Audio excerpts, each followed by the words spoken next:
Welcome to வெற்றி வாகை YouTube channel. வரக்கூடிய டிசம்பர் 6ஆம் தேதி சென்னையில் வச்சு விகடன் பதிப்பகமும் வாய்ஸ் ஆஃப் காமன் நிறுவனம் இணைந்து ஒரு புத்தகம் வெளியிடுறாங்க. அம்பேத்கர் சம்பந்தப்பட்ட புத்தகம், அம்பேத்கருடைய வாழ்க்கை வரலாறு புத்தகம். இந்த புத்தக வெளியீட்டு விழா நிகழ்ச்சியில தளபதி அவர்களும் விடுதலை சிறுத்தைகள் கட்சியினுடைய தலைவர் தொல் திருமாவளவன் அவர்களும் பங்கேற்பதாக ஏற்கனவே தகவல்கள் வெளியானது.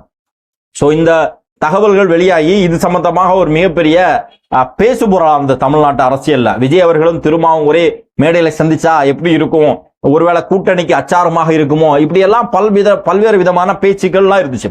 ஸோ இப்படி பேசு பொருள் ஆன உடனேயே அண்ணன் திருமா ஒரு பத்திரிகையாளர் சந்திப்புல ஏற்கனவே அழைச்சிருந்தாங்க. ராகுல் காந்தி கூட இதுல கலந்துக்கிறதாக இருந்துச்சு. இது ஒரு வருஷத்துக்கு முன்னாடியே பிளான் பண்ணது. இப்போ மறுபடியும் அது ஏதோ தள்ளி போய் இப்போ டிசம்பர் 6ஆம் தேதி நடக்குது.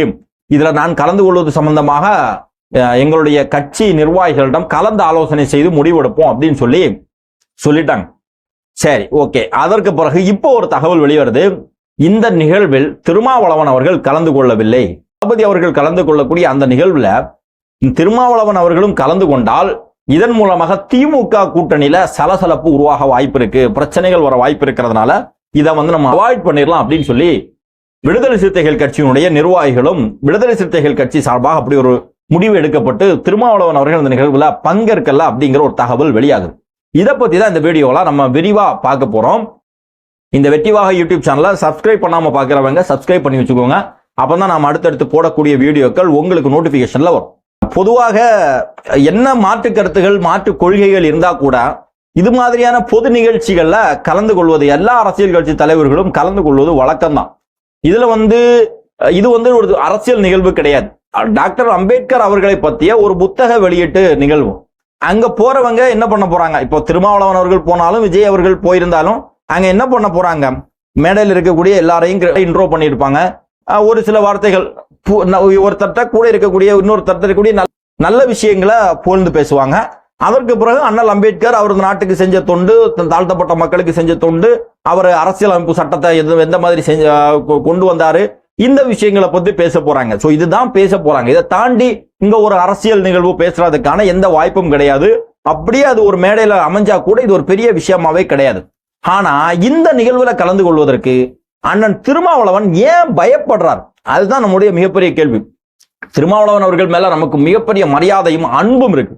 விடுதலை சிறுத்தைகள் கட்சியினுடைய தொண்டர்கள் பல பேர், நிர்வாகிகள் எனக்கு ரொம்ப க்ளோஸ், ரொம்ப நட்பு. நம்ம வீடியோக்கள்லாம் பார்த்து தனிப்பட்ட முறையில நம்மள ரொம்ப பாராட்டக்கூடிய நபர்களாக தான் இருக்கிறாங்க.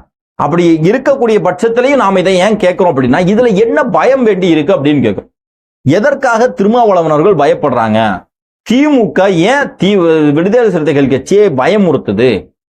இதுல என்ன கூட்டணி குழப்பம் வந்து விட போகிறது? அப்ப அந்த அளவிற்கு பலம் வீனமான கூட்டணின்னு தான் திருமாவளவன் அவர்கள் இருக்கிறார்களா?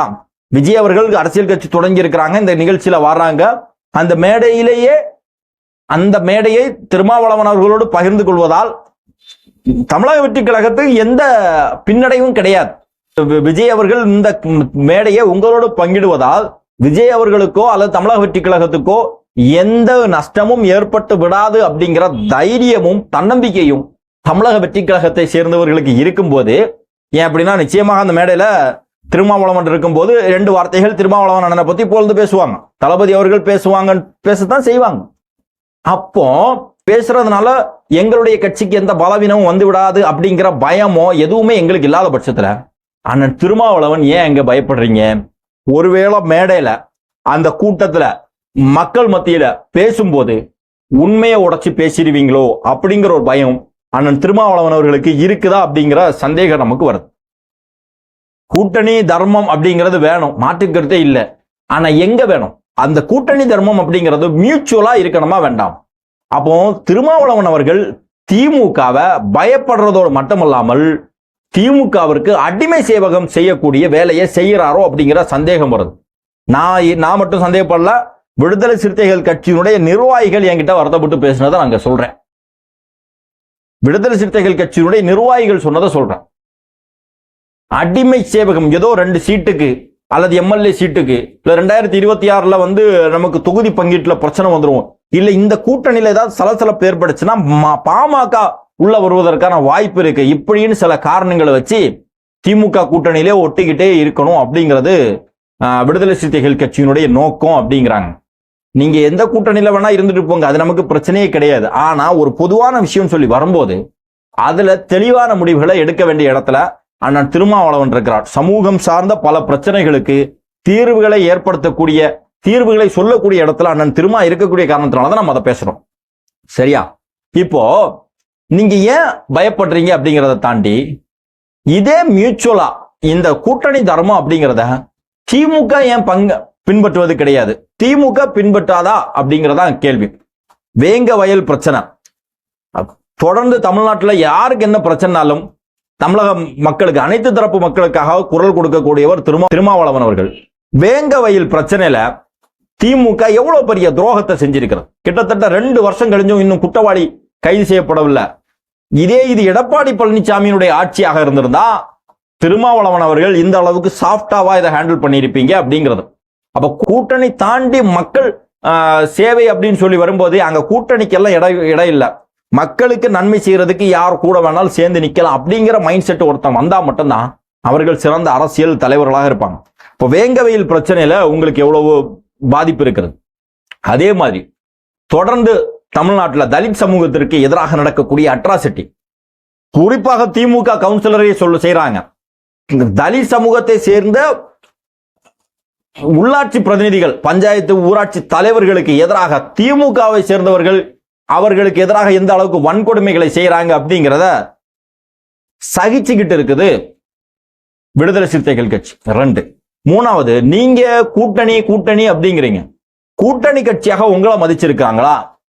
ஒரு சில மாவட்டங்கள்ல அந்த கட்சியினுடைய தலைவர்களோ செயலாளர்களோ அந்த திமுகவோடு இருக்கக்கூடிய நெருக்கத்தின் பால் அவர்களோடு சில விஷயங்களை அட்ஜஸ்ட் பண்ணி தனக்கு தேவையான விஷயங்களை சாதிச்சு கொண்டிருக்கிறார்கள். ஆனா அதை தாண்டி பெரும்பாலான இடங்களில் விடுதலை சிறுத்தைகள் கட்சியினுடைய தொண்டர்கள் புறக்கணிக்கப்படுகிறார்கள் அப்படிங்கிறதா நிதர்சனமான உண்மை. கடந்த தேர்தல் காலத்துல கண்ணால பார்த்தேன். கடந்த 2024 தேர்தலையும் 21 தேர்தலையும் சட்டமன்ற பாராளுமன்ற தேர்தல்கள்ல இந்த கூட்டணி கட்சிகள் விடுதலை சிறுத்தைகள் கட்சிக்கு எந்த அளவுக்கு மரியாதையை கொடுக்கறாங்க அப்படிங்கிறத கண்ணால பார்த்தவனா அவ்வளவு வருத்தப்பட்டிருக்காங்க விடுதலை சிறுத்தைகள் கட்சியினுடைய நிர்வாகிகள். அப்ப அதுல அவர்களுக்கு கூட்டணி தர்மம் கிடையாது. சரி, இந்த இடத்துல விஜய் அவர்களோடு இந்த மேடையை பங்கிட்டால் அதனால கூட்டணியில குழப்பம் வரும் அப்படின்னு நீங்க நினைக்கிறீங்க இல்லையா? நீங்களே சொல்றீங்க நாங்க கூட்டணி நாங்களாக சேர்ந்து உருவாக்குன கூட்டணி. ஆனா உங்க கூட்டணியில மெயின் கட்சியாக இருக்கக்கூடிய திமுக உங்களுடைய சித்தாந்த கொள்கை எதிரியாக இருக்கக்கூடிய பாஜகவை கூட்டிட்டு வந்து கலைஞருடைய நாணயம் வெடிதிட்டு விழாவை நடத்துறாங்க. அவங்கள கூட்டு கொஞ்சம் குழாவுறாங்க. இது கூட்டணிக்குள்ள குழப்பம் ஏற்படுத்தாதா? கூட்டணிக்குள்ள குழப்பம் ஏற்படுத்துமா ஏற்படுத்தாதா? இதை பத்தி நீங்க கேட்க மாட்டீங்களா? ஆளுநர் எல்லா வருஷமும் ஆளுநர் ஒரு தேநீர் விருந்து கொடுப்பாங்க. திமுகவுடைய கூட்டணி கட்சிகள் திமுகவும் தொடர்ந்து அதை புறக்கணிச்சு வந்தது. இந்த முறை அதே மாதிரி ஆளுநர் தேநீர் விருந்துக்கு அழைப்பு கொடுக்கிறாங்க. முதல்ல திமுக புறக்கணிக்குது. திமுக புறக்கணிச்ச உடனே திமுக கூட்டணியில் இருக்கக்கூடிய கட்சிகள் சுயமாக சிந்திக்க திராணியற்ற எல்லா கட்சிகளும், எல்லாரையும் சேர்த்தா சொல்றேன், நாங்களும் தேநீர் விருந்தே புறக்கணிக்கிறோம் சொல்லி அறிக்கை வெளியிட்டாங்க. அதுக்கப்புறம் பார்த்தா திமுக போய் சந்திக்கிறாங்க. திமுகவுடைய தலைவர், துணை முதல்வர், அமைச்சர்கள் எல்லாருமே போய் கலந்துக்கிட்டாங்க. அப்ப இந்த இடத்துல கூட்டணி கட்சிக்கு என்ன மரியாதை கொடுத்தாங்க? கூட்டணி கட்சிக்கு இதுதான் கூட்டணி தர்மமா? இதுதான் கூட்டணி தர்மமா? அப்ப இந்த கூட்டணி உடைந்து விடக் கூடாது அப்படிங்கிறத பயந்துதான் நீங்க தளபதி அவர்களோடு இந்த மேடையை பங்கிட்டுக் கொள்வதற்கு பயப்படுறீங்களா? அரசியலை தாண்டி, கொள்கையை தாண்டி இந்த டிசம்பர் 6 எப்படிப்பட்ட நாள்? அது அம்பேத்கர் அவர்களுடைய நினைவு நாள் சொன்னா அங்க அம்பேத்கரை தானே முன்னிறுத்தணும். அதை தாண்டி நீங்க அங்க அரசியலை போய் முன்னிறுத்த போறீங்க. அப்ப அந்த பயம் எதுக்கு? சரி, மாற்று கருத்து இருக்கக்கூடியவர்களோடு ஒரே மேடையில ஒரே மேடையில் பங்கு கொண்டால் அது பிரச்சனையை ஏற்படுத்துங்கிற ஒரு நினைப்பு உங்களுக்கு இருக்குது. உங்களுடைய பிறந்த நாளுக்கு, வாழ்த்தரங்க நிகழ்ச்சிக்கு, உங்களுடைய பிறந்த நாளுக்கு யாரெல்லாமோ கூப்பிட்டு ஒரு மாநாடு நடத்தி நீங்களே வாழ்த்துக்களை வாங்கிக் கொள்வீர்கள். யாரை கூப்பிட்டீங்க? ரங்கராஜ பாண்டேக்கும் உங்களுக்கும் ஒரே கொள்கையா? ரங்கராஜ் பாண்டேக்கும் உங்களுக்கும் ஒரே கொள்கையா? நீங்க ஒரு ட்விட்டு கூட போட்டிருக்கீங்க, ட்விட்டும் போட்டீங்க, நீங்க பேசவும் செய்றீங்க. திமுகவுடைய கூட்டணியை உடைப்பதற்கு சதி நடக்குது, இதற்கு விடுதலை சிறுத்தைகள் கட்சி ஒரு காரியமாக காரணமாகிவிடக் கூடாது அப்படின்னு நீங்க பேசுறீங்க. ஆனா நீங்க தானே திட்டமிட்டே அதை உருவாக்குறீங்க. மது ஒழிப்பு மாநாடு, அந்த மாநாடு நீங்க நடத்துறீங்க. திமுக கூட்டணி கட்சியில இருந்து அந்த மாநாட மதுவுக்கு எதிராக நீங்க அந்த மாநாடு நடத்துறீங்க. சரி, அந்த மாநாட்டில் அதிமுகவும் கலந்து கொள்ளாம்னு சொன்னது நீங்களா மற்ற கட்சிக்காரங்களா? நீங்க தானே இந்த கூட்டணியில ஒரு குழப்பத்தையோ அல்லது ஒரு சந்தேகத்தையோ ஏற்படுத்தக்கூடிய முதல் வார்த்தையை சொன்னீங்க. அதோடு சேர்ந்து அது ஒரு விவாத பொருளான பிறகு அதற்கு பிறகு அதிமுகவும் கலந்துக்கலாம்னு சொல்லிட்டு நான் அவர்களுக்கு அழைப்பு கொடுக்கல. மது ஒழிப்பு கொள்கையில் உடன்பாடு உள்ள அத்தனை கட்சிகளும் கலந்துக்கலாம் அப்படின்னீங்க. ஆனா யாருக்குமே அழைப்பு கொடுக்கல. திமுக கூட்டணி கட்சிக்கு மட்டும்தான் அழைப்பு கொடுத்தீங்க. அதுலயும் குறிப்பாக திமுக இருந்து 2 முக்கியமான நபர்களை கொண்டு வந்து மதுவுக்கு எதிராக பேச சொன்னீங்களே, அது வேற லெவல் ஹைலைட். ஆயிரக்கணக்கான இளைஞர்களை ஒவ்வொரு மாவட்டத்தில இருந்தும் கூட்டிட்டு போய் அவன் காசு செலவு பண்ணி பணத்தை செலவு பண்ணி மக்களை கொண்டு வந்து நேரா மாநாட்டில் கொண்டு போய் திமுக புகழ் பாடக்கூடிய வேலையை செஞ்சிருக்கீங்க. சரி, அதை விடுங்க. அதற்கு பிறகு ஆட்சியிலும் பங்கு, அதிகாரத்திலும் பங்கு, கூட்டணியில் அதிகாரத்தில் பங்கு வேணும் அப்படிங்கிற உங்களுடைய பழைய வீடியோவை எடுத்து போட்டது யாரு? மற்ற கட்சிக்காரங்களா? நீங்க தானே போட்டீங்க. அதை ஆதரித்து அதற்கு எக்ஸ்பிளனேஷன் கொடுத்தது உங்க கட்சியினுடைய ஆதவ அர்ஜுனா தானே. அப்ப நீங்க தான் தொடங்கி வச்சீங்க. அதற்கு பிறகு இப்ப வேற யாரோ சதி செய்யறதா சொல்றீங்களே, இது எந்த வகையில நியாயம்? இது கூட்டணிக்குள் குழப்பத்தையும் பிரச்சனையும் ஸ்டார்ட் பண்ணி வச்சதே நீங்க தான். அதை நீங்க செஞ்சுக்கிட்டு மற்றவர்கள் மேல பழிய போட்டுட்டு இருக்கீங்க. சோ இப்போ பலவீனமான சூழல்ல திமுக கூட்டணி இருக்கிறது அப்படிங்கிறதுக்கு அண்ணன் திருமாவளவன் அவர்களுடைய இந்த தடுமாட்டமே மிகவும் சாட்சியாக இருக்கிறது. ஏன் அப்படின்னா, ஒரு மேடையில் ஒரு நபரோடு கலந்து கொண்டாலே இந்த கூட்டணியில குழப்பம் வந்துடும், சலசலப்பு உருவாகும் சொன்னா அந்த இடத்துலதான் விடுதலை சிறுத்தைகள் கட்சியை திமுக வச்சிருக்கு. அந்த இடத்துல தான் விடுதலை சிறுத்தைகள் கட்சியை திமுக வச்சிருக்கு. ஒருவேளை அன்றைக்கு அந்த மாநாட்டில் அந்த விஜய் அவர்கள் கலந்து கொள்ளக்கூடிய அந்த நிகழ்ச்சியில கலந்துகிட்டா உடனடியாக பாட்டாளி மக்கள் கட்சிக்கு ஒரு வெள்ளக்கொடிய திமுக காட்ட வாய்ப்பு இருக்கு அப்படிங்கிறது உங்களுடைய பயம். நான் என்ன கேட்கிறேன் அப்படின்னா, தொடர்ந்து ஜாதிய ரீதியாக பாஜகவோடு இப்பவும் கூட்டணியில் இருக்கிறாங்க, ஜாதிய ரீதியாக பிரச்சனைகளை ஏற்படுத்தி கொண்டிருக்கிறார்கள். சமூக நீதி பார்வை இருக்கக்கூடிய ஒரு கட்சியாக இருந்தா உங்களோடு நீங்க இன்னொரு நிகழ்ச்சியில கலந்து கொண்ட ஒற்றை காரணத்திற்காக உங்களை புறந்தள்ளி விட்டு பாமகவை அங்க இணைத்து விடுவார்கள் சொன்னா என்ன மாதிரி கூட்டணி இது? இப்படி பயந்து ஒரு கூட்டணியில தொடர்ந்து இருக்கணுமா? அதை தாண்டி மக்களுடைய நலன்ல அக்கறை இல்ல, கட்சி நலன்ல அக்கறை இல்ல, கட்சியில் இருக்கக்கூடியவர்களுக்கான பிரதிநிதித்துவம் கிடைக்கணும் அப்படிங்கறதுல அக்கறை இல்ல. இதை தாண்டி ஒரு கூட்டணியில எப்படியாவது இருக்கணும், வேற கட்சிக்கார உள்ள வந்துடக்கூடாது அப்படின்னு சொல்லி திமுகவுக்கு வெண்சாமரம் வீசுறீங்களே, இது விடுதலை சிறுத்தைகள் கட்சியினுடைய தொண்டர்களுக்கு நீங்கள் செய்யக்கூடிய துரோகமாக மாறாதா அப்படிங்கறதா நம்முடைய கேள்வி. விடுதலை சிறுத்தைகள் கட்சியினுடைய தொண்டர்கள் இதை புரிந்து கொள்ள வேண்டும். அன்பு சகோதரர்களே, நாம் ஒரு கட்சியில இருக்கிறோம் அப்படின்னு சொன்னா அந்த கட்சியினுடைய தலைமை யாருக்கும் அடிமையாக இருக்கக்கூடாது. அப்படி இருந்தா தான் நம்ம நேரடியாவே திமுக இருந்துடலாமே. இப்போ மனிதநேய மக்கள் கட்சியிலையோ விடுதலை சிறுத்தைகள் கட்சியிலோ இந்த கட்சியில இருந்து நம்முடைய நேரத்தை நம்முடைய பொருளாதாரத்தை செலவு பண்ணி வேலை பார்க்கறதுக்கு இதே வேலையை போய் திமுக இதுல ஒரு பாதி வேலையை செஞ்சாலே நம்முடைய நிலைமையே வேற. அப்படி இருக்கக்கூடிய பட்சத்துல ஏன் இந்த கட்சியில இருந்துட்டு கஷ்டப்படணும்? ஹோல்சேல் வியாபாரமா பாக்குறாங்க. அங்க போதீங்க இங்க போதீங்க என் கட்சியில இருங்கன்னு சொல்லிட்டு மொத்தமா எல்லாரும் சேர்த்து மொத்தமா கொண்டு போய் அடகு வைக்கக்கூடிய வேலையை பாக்குறாங்களே, இதைத்தான் தொடர்ந்து கூட்டணி கட்சியில பாக்குறாங்க. அதிமுக கூட்டணி கட்சிகளுக்கு மரியாதை இருக்கும், திமுக கூட்டணி கட்சிகளை அழிக்கத்தான் செய்யும். ஏற்கனவே முஸ்லீம் லீக்னு ஒரு கட்சியை அழிச்சிட்டாங்க.